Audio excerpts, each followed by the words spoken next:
Nombor 9, Tuan Lee Chuan Hao, Yang Berhormat Ipoh Timur. Terima kasih Speaker, soalan 9. Menteri Kesihatan. Terima kasih Yang di-Pertua. Terima kasih Saudara Ipoh Timur. Tuan Yang di-Pertua, KKM hanya memantau peratusan bulanan kematian bagi kes serangan jantung yang berada di fasilitis KKM sahaja. Namun demikian, berkaitan soalan YB Ipoh Timur, iaitu mengenai pemantauan terhadap peratusan bulanan kematian bagi kes serangan jantung yang di luar hospital, antara inisiatif yang sedang dilaksanakan oleh KKM adalah penglibatan di dalam Pan Pacific Resuscitation Outcome Studies (PAROS) Clinical Research Network.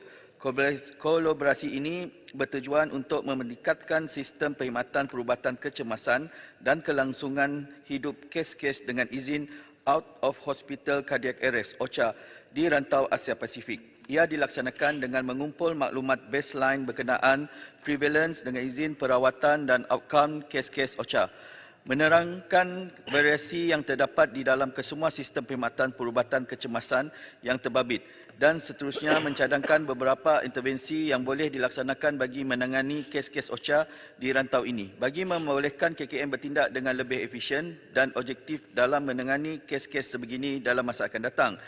Tuan Yang di-Pertua, hasil dapatan kajian tersebut telah diterbitkan dalam Jurnal Perubatan Resuscitation pada tahun 2015 dan antara dapatan khusus yang diperolehi untuk Malaysia adalah seperti berikut. Sebanyak 389 kes OCA telah dicatatkan di 3 pusat pengumpulan data di Malaysia iaitu Lembah Kelang, Kota Baru dan Pulau Pinang dari Januari 2009 hingga Disember 2012 dengan 84.1% dianggap berpunca daripada jantung. Sebanyak 47% daripada jumlah kes yang dicatatkan dengan kejadian disaksikan oleh seseorang. Sebanyak 37.1% kes mempunyai unknown unshockable rhythm yang dicatatkan sebagai first arrest rhythm. Sebanyak 22.6% kes menerima bantuan CPR oleh pemerhati bystander dengan izin dengan 2.6% menerima bantuan defibrilasi dan 12.7% menerima suntikan adrenalin oleh pasukan respon pra-hospital. Sebanyak 8% kes mendapat rawatan lanjut di hospital Yang di-Pertua. Untuk makluman Ipoh Timur, terdapat juga maklumat-maklumat berkenaan tentang serangan jantung di luar premis KKM dan juga maklumat-maklumat tersebut mempunyai banyak data. Saya akan berikan data tersebut secara bertulis. Sekian, terima kasih. Soalan tambahan Yang Berhormat Ipoh Timur. Terima kasih Timbalan Speaker. Terima kasih Timbalan Menteri yang memberi jawapan yang sangat terperinci dan bernas. Tapi saya rasa Timbalan Menteri pun tahulah soalan ini sebenarnya berkaitan dengan satu kes yang berlaku ke April tahun lepas berkenaan dengan kematian Cikgu Kumar yang berlaku dari St. Michael's, sekolah St. Michael's ke HRPB di Ipoh. Sebenarnya saya nak tanya soalan sebenarnya mendasar berkenaan adakah atau tidaknya sesuatu garis panduan atau peraturan atau protokol yang memberi kuasa atau ruang bagi paramedik atau ambulans untuk sekiranya sampai lebih daripada 15 minit selepas panggilan kecemasan untuk tidak dilaksanakan CPR atau cardiopulmonary resuscitation. Adakah itu satu dasar dan seterusnya apakah keadaan atau siasatan atau hasil siasatan terkini berkenaan dengan kes Cikgu Kumar? Ahmad Menteri. Terima kasih Ipoh Timur, terima kasih Yang di-Pertua. Untuk makluman, dasar yang ada ketika ini adalah sekiranya berlaku sesuatu kes, ambulans akan bergerak melalui daripada bermulanya panggilan tersebut dalam tempoh 15 minit. Saya juga maklum berkenaan tentang kes yang berlaku di Ipoh pada tahun lepas dan juga buat ketika ini bagi memastikan orang awam mendapat chance of survival yang tinggi dalam kes OCA, pelibatan semua pihak amat penting dan ianya bermula di semua peringkat komuniti Susulan itu, Resuscitation Academy, iaitu sebuah badan mewakili pakar-pakar yang terlibat dalam Cardiac Arrest Registry telah mencadangkan 10 langkah dan juga salah satu langkah adalah mewujudkan Cardiac Arrest Registry komprehensif dan juga berkenaan tentang apa yang telah disoal oleh Ipoh Timur berkenaan tentang pemberian CPR. Pihak KKM sedang memperhaluskan SOP yang terbaik untuk memastikan dan juga mengelak insiden-insiden seperti yang berlaku sebelum ini berulang, dan juga kita akan memastikan perkhidmatan ambulan untuk sampai ke sesebuah ataupun ke sesuatu kes mengikuti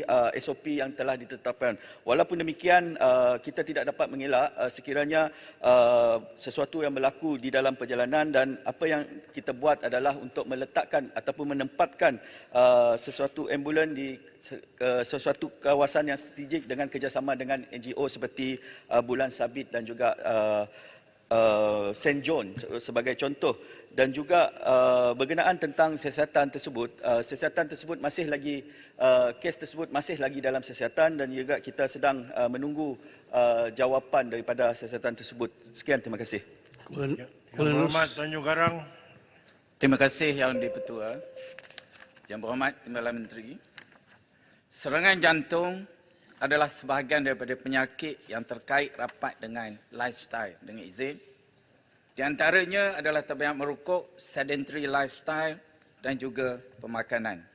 Apakah inisiatif-inisiatif ataupun tindakan-tindakan KKM dalam meningkatkan cara hidup bagi menjamin rakyat Madani yang lebih sihat?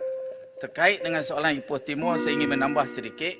Perkhidmatan kesihatan dengan ambulans biasanya dilengkapkan dengan paramedik yang terlatih di dalam CPR.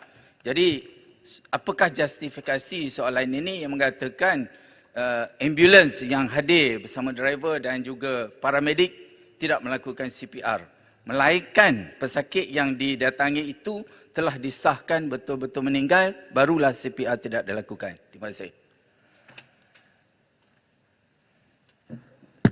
Terima kasih Yang Berhormat Tanjung Karang. KKM sememangnya memberikan fokus kepada strategi pencegahan kawalan NCD pada peringkat awal mengikut life course approach berdasarkan Pelan Strategik Kebangsaan Penyakit Tidak Berjangkit 2016 hingga 2025. Polisi, pelan dan perkhidmatan mengikut life course approach ini untuk pencegahan dan kawalan NCD mengambil kira keperluan kesihatan dan sosial di semua peringkat kehidupan. Sememangnya KKM banyak melaksanakan program-program pencegahan dan juga program-program awareness, dan juga saya ingin mengambil kesempatan ini di dalam Dewan Yang di-Pertua memandangkan tugas beban kerja sebagai seorang ahli parlimen sangat tinggi dan juga perbahasan-perbahasan menimbulkan satu emosi. Saya juga menggalakkan agar Yang Berhormat di dalam Dewan ini mengambil langkah untuk membuat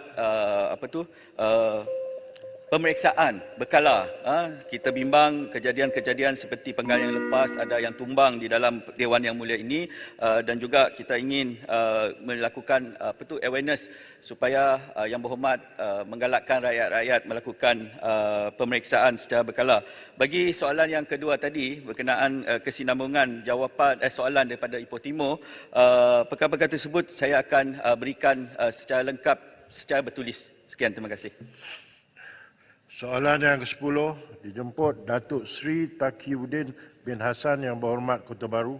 Terima kasih Tuan Di-Pertua, sempat juga soalan saya nombor 10. Terima kasih.